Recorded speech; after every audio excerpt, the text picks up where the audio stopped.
আসসালামু আলাইকুম রহমতুল্লাহ। সত্যের দিশা চ্যানেলের পক্ষ থেকে সবাইকে আন্তরিক শুভেচ্ছা অভিনন্দন। আশা করি আল্লাহর অশেষ মেহেরবানিতে আপনারা সবাই ভালো আছেন। সুপ্রিয় দর্শক, আজকে আপনাদের সঙ্গে আলোচনা করব কিয়ামতের প্রথম আলামত, আগুন নির্গমন। সুপ্রিয় দর্শক, তো চলুন জেনে নিই কিয়ামতের সংগঠিত হওয়ার আগে যেসব ঘটনা ঘটবে। কিয়ামত সংগঠিত হওয়ার আগে যেসব ঘটনা ঘটবে ধারাবাহিকভাবে তার আলোচনা চলছে। তবে কিয়ামতের সময় ঘনিয়ে আসলে সর্বপ্রথম যে বড় আলামতটি প্রকাশ পাবে তা হলো আগুন নির্গমন।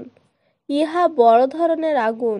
এ আগুন কিয়ামতের পূর্বের দিকে এডেন নগরী থেকে বের হবে। ইহা কিয়ামতের বড় আলামতগুলোর মধ্যে সর্বশেষ এবং কিয়ামত অনুষ্ঠিত হওয়ার জন্য সর্বপ্রথম দিক নির্দেশনা।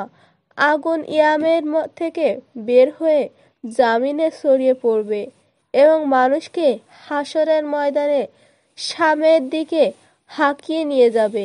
আল্লাহ তাআলা আগুন ব্যবহার করে কিয়ামতের ময়দানে মানুষকে হাঁকিয়ে নিয়ে যাবে।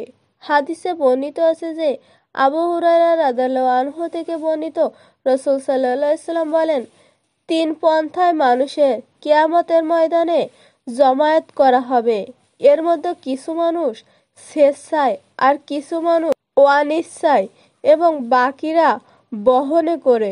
একটি উটে 2 জন করে, 3 জন করে, 4 জন করে ও 10 জন করে, আর বাকিদেরকে আগুন একত্রিত করবে। তারা যখন দিবানিদ্রা করবে তখন আগুনও তাই করবে, আর যখন তারা রাত্রি যাপন করবে তখন আগুনও তাদের সাথে রাত্রি যাপন করবে। আগুন তাদের সাথে প্রভাব করবে এবং তাদের সাথে সন্ধ্যা করবে। বুখারী ও মুসলিম। রাসূল সাল্লাল্লাহু আলাইহি ওয়াসাল্লাম আগুনের নির্গমনকে কিয়ামতের প্রথম আলামত বলে উল্লেখ করেছেন।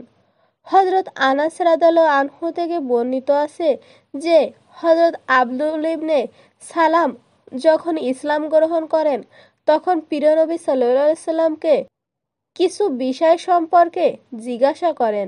এর মধ্যে একটি ছিল কিয়ামতের সর্বপ্রথম আলামত কি। রাসূল সাল্লাল্লাহু আলাইহি সাল্লাম বলেন, কিয়ামত অনুষ্ঠিত হওয়ার আগে প্রথম আলামত হলো পূর্ব দিক থেকে পশ্চিম দিকে মানুষকে একত্রিতকারী আগুন। বুখারী। পরিশেষে কিয়ামত অনুষ্ঠিত হওয়ার বিষয়ে বিশ্বনবী সাল্লাল্লাহু আলাইহি সাল্লাম অনেক আলামত বর্ণনা করেছেন। এসব আলামত প্রকাশ হওয়ার পূর্বে আল্লাহ তাআলার প্রতি পরিপূর্ণ বিশ্বাস এবং নেক আমল করার জন্য বলা হয়েছে। সুপ্রিয় দর্শক, তো এই ছিল আজকে আমাদের আলোচনা। আল্লাহ তাআলা মুসলিম উম্মাহকে কোরআনের বিধান অনুযায়ী জীবন পরিচালনা করে কিয়ামতের ময়দানে আল্লাহর রহমত লাভ করে পরকালে চিরস্থায়ী জীবনের সফলতা অর্জন করার তৌফিক দান করুক। আমিন।